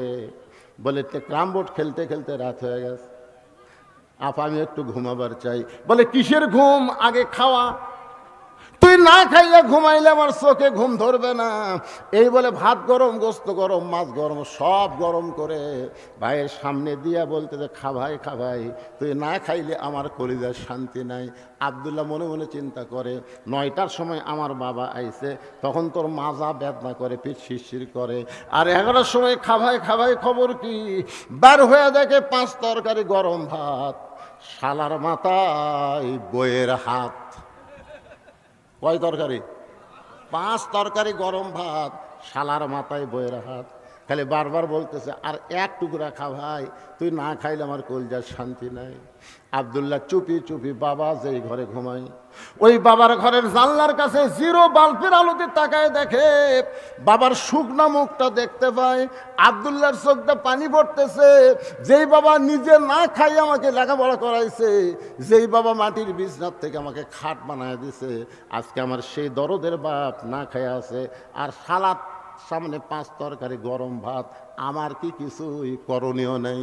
সঙ্গে সঙ্গে আল্লাহর কোরআন বলতেছে, আল্লাযী খালাকাল মাউতা ওয়াল হায়াতা লিয়াবলুয়াকুম আইয়ুকুম আহসানু আমালান ওয়া হুয়াল আজিজুল গফুর। আল্লাহু আকবার, আল্লাহ। আব্দুল্লাহ রে, তোর মৃত্যুর হায়াতকে আমি আল্লাহ সৃষ্টি করেছি পরীক্ষা করার জন্যে। সুন্দর আমল করতে হবে। আল্লাহ কোরআনে বলেছে, ওয়াকাযা রাব্বুকা আল্লা তা'বুদু ইল্লা ইয়্যাহু ওয়া বিল ওয়ালিদাইনি ইহসানান। আল্লাহর পরেই হলো বাপ মা। তোর সেই বাপ না খেয়ে ঘুম পাড়তেছে, তোর শালার সামনে 5 তরকারি গরম ভাত, তোর কি করার কিছুই নাই? আল্লাহর কোরআন ঈমান জাগায় দিয়েছে, জোরে কোন সুবহানাল্লাহ। গোটা বিশ্বের মানুষকে ঈমানকে জাগাইতে পারে সেই কিতাবের নাম কি? আব্দুল্লাহ চিন্তা করে, ভাই কোরআন যত ঈমান জায়গা দেখ রে, বর্তমানে নারী নির্যাতনের কেস আছে, মরদ নির্যাতনের কোনো কেস নেই। আমি কি করি? বিবেক বলতেছে করার কিছুই নাই। তোর বাড়ি খুঁজে দেখে আটা বলা উটি বলা একটা বেলান আছে, দেখ দেখ, করার কিছু নাই পাগলা। ওই খুঁজে দেখে উঠি বলা একটা বেলান আছে, ওই বেলান হাতে নিয়ে চিন্তা করতেছে কি করব। বিবেক সবচাইতে বড় আদালত। বিবেক বলতেছে তোর বউ তো তোর শালাক ভাত খিলাচ্ছে, কোনো দিকে খেয়াল নাই। কারণ মেয়ে মানুষেরা যখন তার বাপের আত্মীয় আসে তখন আর অন্য কোনো দিকে খেয়াল থাকে না, একটাই খেয়াল, খালি তারা বাপের আত্মীয়। জোরে কোন কথা ঠিক কিনা? এখন যে হারে খিলাচ্ছে ওর তো কোনো খেয়াল নাই। তুই বিড়ালের মতন চুপি চুপি যায় ওর পিছনে দেখা উঁচু হয়ে আছে, ওই উঁচা জায়গা বিসমিল্লাহ কয়া একটা বাড়ি মারবো, একটা হজের সব। 2টা বাড়ি মারবো, 2টা হজের সব। এখন তুই কয়টা হজের সব নিব সেটা তোরই ব্যাপার, কিন্তু খবরদার নিচেও জান মারিস না, উপরেও জান মারিস না। কারণ নিচে মারলে কেস খাবো, উপরে মারলেও কেস খাবো, কারণ দেখাবার পারবি। আর মিডল পয়েন্টে মারলে লুসবি ঠিকই, কিন্তু কাউকে দেখাবার পারবি না। জোরে কোন কথা ঠিক কিনা? কারণ ওই জায়গায় কাপড় খুলে কাউকে দেখাবি। বিলাই যেমন ইন্দুর ধরে, আব্দুল্লাহ চুপি চুপি বইয়ের পিছনে এসে বেলান নিয়ে উঠি বলা বেলান নিয়ে দাঁড়ায় আছে। আর বউ খালি ভাইকে বলতেছে আর এক টুকরা খা। ভাই বলতে জোড়া তাপা, আর আমি পারবো না।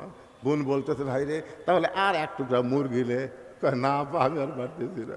আব্দুল্লাহ কয় আমার বাপ না খেয়ে আছে, তোর পিঠ ব্যাপ না, তুই শিশির ঘরে কম্বল ছাড়লি না, তোর ভাই খাবার চাই না তারপরেও খাবার দেশ। এই রাগ করে মারছে বাড়ি, এত জোরে বাড়ি মারছে, ফুটবল লাত্তি মারলে যেমন শব্দ হয় ওই জায়গা বাড়ি মারলে শব্দ হবি, কিন্তু খুব জোরে লাগবি না। মাঝে মাঝে প্র্যাকটিস করে দেখবেন, বইয়ের ওই জায়গায় বাড়ি মারবেন, শব্দ হবি কিন্তু খুব জোরে লাগবি। কাকু বলবারও পারবি যে আমার এই পাতার উপর মারছে, কাকু বলবার পারবে? খালি লুসবি ঠিকই। যেই বাড়ি মারছে বউ দৌড়, শালাও দৌড়। শালা চিল্লাই বলে দুলা ভাই এত রাত্রে আমার বোনকে মারলেন কেন? আব্দুল্লাহ চোখের পানি বের করে বলে তোর বোন আমার কে হয়? তোর বোন আমার কে হয়? তোর বোনকে আমি এত ভালোবাসি, হাটনগর বাপ মাকে বাদ দিয়ে আমি নগা শহরে শুধু তোর বোনের জন্য একটা বাসা বানাইছি। কারণ বউকে ভালোবাসার কথা ইসলামে আছে না নাই? যেরকম ভালোবাসার কথা ইসলামে আছে না নাই? আল্লাহ নবী ঘরের মধ্যে বসে আছে, এমন সময় উম্মাহাতুল মা আয়েশা রাদিয়াল্লাহু তাআলা আনহা, আমাদের উম্মা, আমাদের মা ঘরের মধ্যে ঢুকছে। নবী বসে আছেন, মা আয়েশা ঘরের মধ্যে ঢুকছে, সঙ্গে সঙ্গে নবী দাঁড়িয়ে গেলেন। মা আয়েশার সম্মানে নবী দাঁড়ালেন না, নবী দাঁড়ায় দরজা বন্ধ করে দিলেন, জানলা বন্ধ করে দিলেন।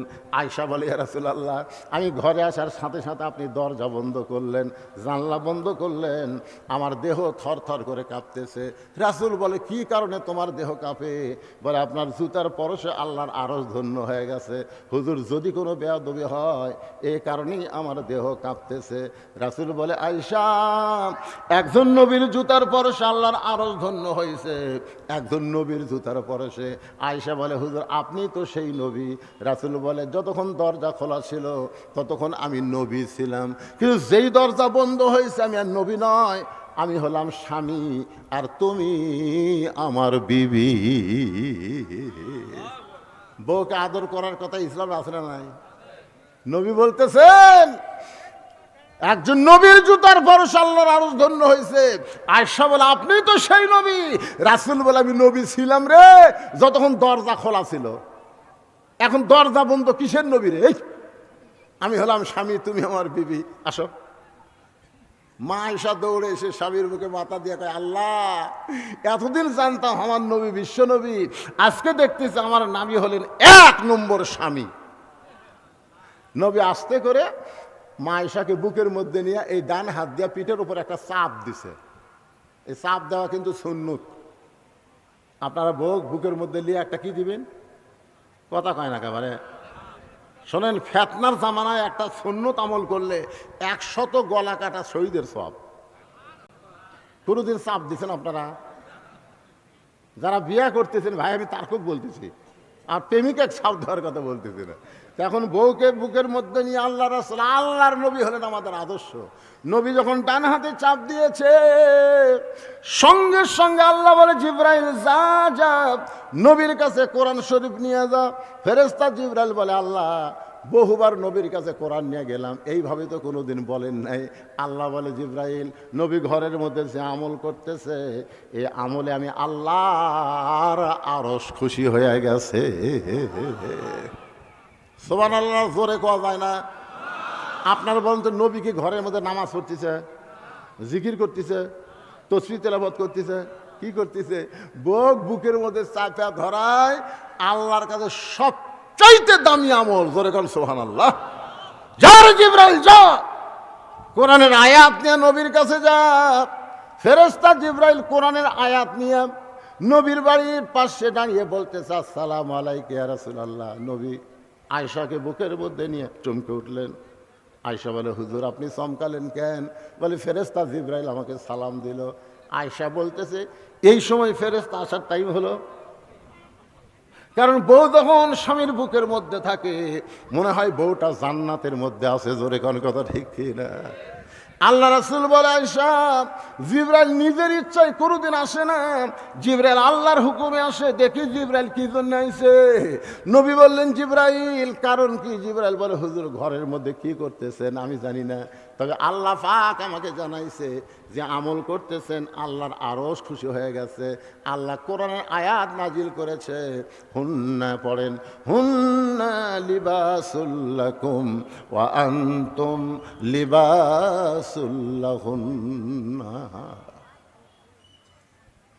তোর বোন আমার বউ হয় রে, সে আদরের বউকে আমি কেন মারলাম? আয়। শালা বলতেছে, আমাকেও মারবেন নাকি? বলে, তোকে মারবো না, তোকে একটু দেখাবার চাই, আয়। এবার শালার হাত ধরে বাবা যেই ঘরে ঘুমায়, ওই ঘরের জানলার কাছে নিয়ে গিয়ে বলতেছে, দেখ তো ভিতরে কে। শালা বলতেছে, আপনার বাবা কখন আইছে? দুলা ভাই, আপনার বাবা কখন আইছে? আব্দুল্লাহ বলতেছে, 9টার সময় আইছে। তোর বোন কইছে মাজা বেদনা পিঠ শিরশির করে, আমার বাবার সামনে খাবার দেয়নি বলে বাবা রাগ করে না খেয়ে ঘুমিয়ে গেছে। আর 11টার সময় তোর সামনে 5 তরকারি গরম ভাত। বল রে শালা, বল আমার আমল কি? তোমরা কি ফজরের নামাজ পড়বা?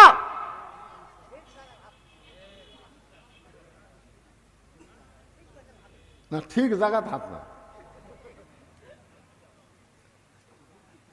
সারা জীবন ঘুষের চাকরি করছে, বুঝলেন? সারা জীবন কিসের চাকরি? যখন ঘুষের চাকরি শেষ হয়ে গেছে, তখনই কান দিচ্ছে, আল্লাহ আল্লাহ, আমি তওবা করলাম, আল্লাহ আর ঘুষ খাবো না, আল্লাহ আর ঘুষ খাবো না। আল্লাহ কয়, ফেরেশতা কয়, কান সারা তর মারতো, শালা কি কয়? যতদিন ঘুষের চাকরি আসছিল তখনই তওবা করেনি, এখন চাকরি শেষ আর ঘুষ খাওয়ার পারবি না, তখনই তওবা করতেছে। বুড়া বয়সে আল্লাহর কাছে কান দিচ্ছে, আল্লাহ আমি আর চুরি করবো না, আল্লাহ আমি যৌবন বয়সে যা করছি আল্লাহ, বুড়া বয়সে আর চুরি করবো না। আল্লাহ কয়, তুই চুরি করার ক্ষমতা আছে কি?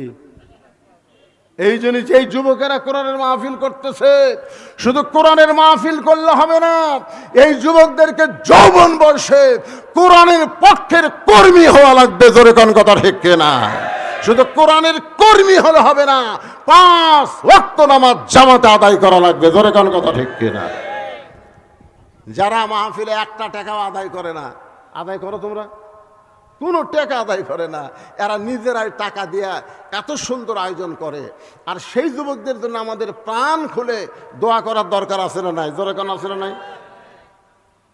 গান বাজনা হচ্ছে না, কনসার্ট হচ্ছে না, কোরআনের মাহফিল হচ্ছে। এই মাহফিলকে আল্লাহ যেন কবুল করে। আমি সব সাইটে ওয়াজ করেছি, সব সাইটে, কিন্তু ভাইজান আমার ঘড়ি আমাকে বারবার বলে দিচ্ছে কাজ কামের দিন। মানুষ সারাদিন কাজ কাম করছে। আল্লাহ রাসূল বলেছেন 2 ওয়াক্ত নামাজ কেন লম্বা করা হলো? শোনেন, 2 ওয়াক্ত নামাজ লম্বা করা কেন হলো? 3 ওয়াক্ত নামাজ হলো তাড়াতাড়ি, আসর মাগরিব এশা, তাড়াতাড়ি না? এ কথা কান, তাড়াতাড়ি না? আসর পড়ার পরই কি মাগরিব, পড়ার পরই কি এশা। দেখেন এই 3 ওয়াক্ত মিলা কয় ঘন্টা? কিন্তু এশা থেকে ফজর, ফজর থেকে জোহর, এই 2 ওয়াক্ত লম্বা কেন? উমর ফারুক বললেন, ইয়া রাসূলুল্লাহ 5 ওয়াক্ত নামাজের মধ্যে এই 2 ওয়াক্ত নামাজের সময় লম্বা কেন? আল্লাহ রাসূল বললেন, ফজর থেকে জোহর আল্লাহ লম্বা সময় দেওয়ার কারণ হলো এই লম্বা সময়ের মধ্যে মানুষ ব্যবসা বাণিজ্য করবে, খেতে খামারে কাজ কাম করবে, চাকরি বাকরি করবে। এগুলা করতে গিয়া তার দেহের যে ক্ষয় হবে, ক্ষতি হবে। এশা থেকে ফজর আল্লাহ লম্বা সময় দেওয়ার কারণ হলো ওই সময়ের মধ্যে ঘুম পাড়বে, ওই ঘুমে আল্লাহ সব ক্ষয় পুরা করে দিবে। এই জন্যে আপনারা নিয়ত করবেন যে দিনের বেলায় মাহফিল করা, জোহর থেকে আসর। আর এই রাতের বেলা মাহফিল করলে আল্লামা সাইদি হুজুরের মতন করা লাগবে 8টা থেকে 10টা পর্যন্ত। জোরে কোন কথা ঠিক কিনা? আমি এখানে অনেক আগে আইছি, এশার নামাজের অনেক আগে। নিয়ত করছিলাম যে 9টার দিকে তেজত দিবে, আপনাকে সময় মতো মোনাজাত করে আপনার বাড়িতে ঘুমও পারবেন। পরের দিন আমার ধান কাটা শুরু আছে, শুরু হয়নি, ধান কাটা শুরু হয়নি। কঠিন কাজ, এই জন্যই তো মানুষজন খুব কম। অনেক লোক দেখতেছে সারা রাত শনিবার গেলে আমাদের কাজ কাম হবে না, মাঝে মাঝে ফাঁকে ফাঁকে 2-1 উঠে গেছে। তো আমাদের মন টার্গেট হলো এই ছেলেদের জন্য আমরা দোয়া করব প্রত্যেক বছর আল্লাহ যেন এমন করে একটা কোরআনের বাগান লাগাতে পারে। সকলে বলে আল্লাহুম্মা আমিন। সকলে ইস্তেগফার পড়েন, আস্তাগফিরুল্লাহ রব্বি মিন কুল্লি জামবি ওয়া আতুবু ইলাইহি লা হাওলা ওয়ালা কুওয়াতা ইল্লা বিল্লাহিল আলিয়্যিল আযীম। আল্লাহুম্মা সাল্লি আলা সাইয়্যিদিনা শাফিনা নাবিয়িনা মাওলানা মুহাম্মদ ওয়া আলা আলিহি ওয়া সাহবিহি ওয়া বারাক ওয়া সাল্লিম। আল্লাহুম্মা আমিন। আল্লাহুম্মা আনতাস সালাম ওয়া মিনকাস সালাম, তাবারাকতা ইয়া যাল জালালি ওয়াল ইকরাম। আয় আল্লাহ, মাগরিবের নামাজের পর থেকে অনেক রাত পর্যন্ত তোমার পাগল বান্দারা আরামের বাড়ি ঘুমকে বাদ দিয়া কোরআন হাদিসের মহব্বত কলিজার মধ্যে নিয়ে এই জান্নাতের বাগানে বসে বসে কোরআন হাদিসের আলোচনা শোনার শেষে আমি গুনাহগারের সঙ্গে রহমতের দরজায় ফকির হয়ে দোকানা হাত তুলেছি। আল্লাহ মেহেরবানি করে আজকের মাহফিল আমাদের সকলের হেদায়েতের জন্যে, নাজাতের জন্যে, জান্নাতের জন্যে কবুল করে নাও। এই মাহফিলের শুরু থেকে শেষ পর্যন্ত যত আলোচনা হয়েছে এর মধ্যে যদি ত্রুটি হয়, ভুল হয়, মাফ করে দাও। এর জাহাদিয়া মঞ্জুর করো। সোনার মদিনায় নবী পাকের রওজা মুবারকে আল্লাহ তুমি কবুল করে নাও। তামাম আম্বিয়ায়ে কেরাম, আসহাবে কেরাম, তাবিনী কেরাম, তাবিনী কেরাম, তামাম পৃথিবীর মাটির নিচে যত মুমিন মুমিনাত আছে আল্লাহ সকলের আরওয়াফে হাদিয়া কবুল করো। আল্লাহ আমরা যারা হাত তুলেছি আমাদের জনম দুঃখনি মা যাদের কবরে চলে গেছে, ছোট্ট একটা শব্দ হলো মা, এ নামের মধ্যে যে কি মধু, যাদের মা নাই তারাই বুঝতেছে। এই দরদের মা যাদের কবরে গেছে আল্লাহ মেহেরবানি করে মায়ের কবরকে জান্নাতের টুকরা বানায় দাও। আমাদের দাদা দাদি নানা নানি আত্মীয় স্বজন কবরে চলে গেছে, আমাদের দরদের বাপ যাদের কবরের ঘরে চলে গেছে আল্লাহ মেহেরবানি করে কবরকে জান্নাতের টুকরা বানিয়ে দাও। যে ময়দানে গান হচ্ছিল, কনসার্ট হচ্ছিল আল্লাহ সেইগুলো বাদ দিয়া তোমার যেই সোনার যুবকেরা আজকে জান্নাতের বাগান লাগাইছে আল্লাহ এই সকল যুবকদেরকে 5 ওয়াক্ত নামাজি কবুল করে জান্নাতি কবুল করে নাও। আল্লাহ এই যুবকদেরকে যারা সর্বাত্মক সহযোগিতা করেছে আল্লাহ তাদেরকে কবুল করো।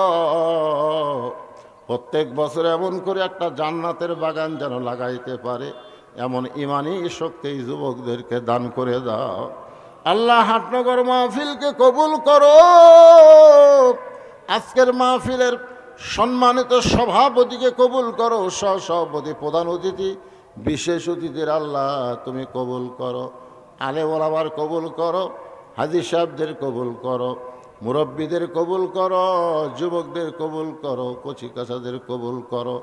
পর্দার অন্তরালের মা বোনেরা আবিদা সালেহা পর্দানি কবুল করে মা ফাতেমার চরিত্র দান করে দাও। ফিলিস্তিনের মুসলমানকে আল্লাহ তুমি হেফাজত করো। তোমার ঘরের জন্য যারা জীবন দিছে শহীদের মর্যাদা দান করে দাও। আহত যারা অবস্থা আছে আল্লাহ সুস্থ করে দাও। আবার বাংলাদেশের প্রতি রহমত বরকতের বৃষ্টি বর্জন করে দাও, বর্ষণ করো আল্লাহ। আল্লাহ আসমানের বেলা আসমানে নাও, জমিনের বেলা জমিনে ডাবায় দাও। মাঠে ময়দানে যে ফসলগুলো আছে আল্লাহ সেই ফসলগুলো বরকতের সাথে তোমার বান্দা বান্দির ঘরে আসার তৌফিক দিয়ে দাও। আল্লাহ অসুস্থ অনেকে দোয়া চেয়েছে, কে কোন নিয়তে হাত তুলে আমিন আমিন করতেছে আল্লাহ সকলের নেক নিয়ত নিকাশা কবুল করো। আল্লাহ যুব শক্তিকে কবুল করো। এই মাহফিল কমিটির সভাপতি, মাহফিল কমিটির সেক্রেটারি, কেশিয়ার, মাহফিল কমিটির সদস্য আল্লাহ সকলকেই তুমি জান্নাতি কবুল করে নাও। আল্লাহ কত মানুষের জানাজার নামাজ আমরা পড়েছি, এই দুই হাত দিয়ে কত কবরে আমরা মাটি দিয়েছি। একদিন আমরা সবাই মরে যাব। যেদিন আমাদের মৃত্যু হবে দিনটা যেন জুমার দিন হয়, মাসটা যেন রমজান মাস হয়। ইমানের সাথে ইজ্জতের সাথে এই দুনিয়া থেকে বিদায় নেওয়ার কালে